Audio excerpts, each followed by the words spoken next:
पाकिस्तान के साथ cease fire के 51 घंटे बाद पीएम मोदी ने सोमवार रात 8 बजे देश को संबोधित किया। अपने 22 मिनट के भाषण में प्रधानमंत्री ने पहलगाम हमला, ऑपरेशन सिंदूर, सीज फायर, आतंकवाद, सिंधु जल समझौते उपयोग के पर बात की। प्रधानमंत्री ने कहा कि जिन आतंकियों ने हमारी माँ बहनों का सिंदूर मिटाया, हमने उन्हें मिटा दिया। हमारे ऑपरेशन में 100 से ज्यादा खुकार आतंकवादी मारे गए हैं।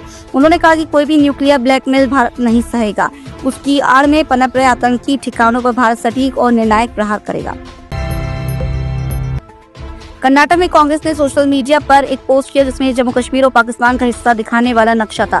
कन्नड़ में किए गए इस पोस्ट में प्रधानमंत्री मोदी और सरकार की आलोचना की गई थी क्योंकि वे पाकिस्तान को अंतर्राष्ट्रीय मुद्रा कोष से मिलने वाले लोन को रोकने में नाकामयाब रहे।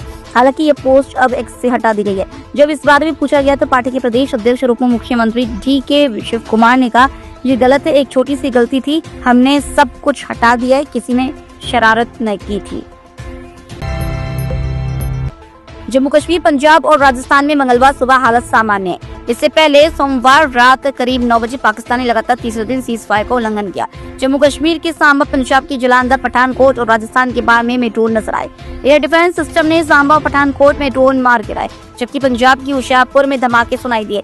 इसके बाद भारतीय सेना ने रात 11:30 बजे बताया कि फिलहाल किसी दुश्मन के ड्रोन की सूचना नहीं है, स्थिति शांत और पूरी तरह नियंत्रण में है। वहीं सुरक्षा बलों ने पहलगाम हमले में शामिल 3 पाकिस्तानी आतंकियों के पोस्टर जारी किए। इन पर 20 लाख रुपए के इनाम की घोषणा की गई है। एयरलाइन कंपनी एयर इंडिया ने मंगलवार को भारत पाकिस्तान बॉर्डर से सटे 8 शहरों में आने जाने वाली अपनी सभी फ्लाइट्स कैंसिल कर दी है। इनमें जम्मू, लेह, जोधपुर, अमृतसर, भुज, जामनगर, चंडीगढ़ और राजकोट शामिल है। देर रात इंडिगो ने भी 6 शहरों में आज की अपनी सभी उड़ानें रद्द करने की घोषणा की है। इनमें जम्मू, अमृतसर, चंडीगढ़, लेह, श्रीनगर और राजकोट एयरपोर्ट शामिल है। दोनों एयरलाइन कंपनियों ने इस फैसले के पीछे भारत पाकिस्तान के बीच हालिया घटनाक्रमों, यात्रियों की सुरक्षा का हवाला दिया है। भारत पाकिस्तान तनाव के बीच 9 मई को फिरोजपुर के खाई सेमे गांव में ड्रोन अटैक में घायल हुई महिला सुखविंदर कौर की लुधियाना के DMC अस्पताल में इलाज के दौरान मौत हो गई, जबकि इसी हादसे में घायल हुए लखविंदर सिंह और सोनू का अभी इलाज चल रहा है। पंजाब में अमृतसर जिले के मजीठा क्षेत्र में जहरीली शराब पीने से 14 लोगों की मौत हो गई, जबकि 6 अन्य की हालत गंभीर बनी हुई है। ये सभी लोग अमृतसर के सरकारी अस्पताल में भर्ती है। इनमें से 4 की हालत इतनी गंभीर है कि वे बोलने की स्थिति में भी नहीं है। प्रशासन को आशंका है कि मृतकों की संख्या और बढ़ सकती है।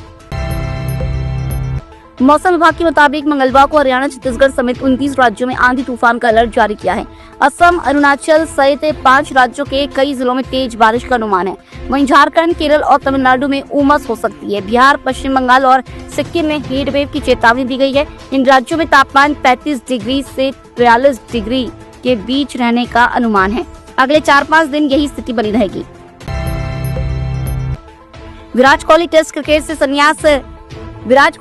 क्रिकेट से संन्यास लेने के अगले दिन मथुरा के वृंदावन पहुंचे। मंगलवार सुबह उन्होंने केली कुंज आश्रम में प्रेमानंद महाराज से आशीर्वाद लिया। पत्नी अनुष्का शर्मा भी साथ रही। विराट और अनुष्का ने प्रेमानंद महाराज से करीब 15 मिनट एकांत बात की। दोनों केली कुंज आश्रम में 2 घंटे 20 मिनट रहे। सुबह 7:20 पर इनोवा कार से पहुंचे, वापस 9:20 पर लौटे। अमेरिकी राष्ट्रपति डोनाल्ड ट्रंप इसी हफ्ते 14 मई को कतर दौरे पर पहुंचने वाले हैं। इस दौरान कतर सरकार उन्हें luxury Boeing 7478 jumbo jet gift कर सकती है। इस विमान की कीमत $400 मिलियन है। ट्रंप के कतर दौरे पर इसका आधिकारिक ऐलान किया जा सकता है। ये गिफ्ट किसी भी अमेरिकी राष्ट्रपति को मिलने वाला अब तक का सबसे महंगा विदेशी उपहार है।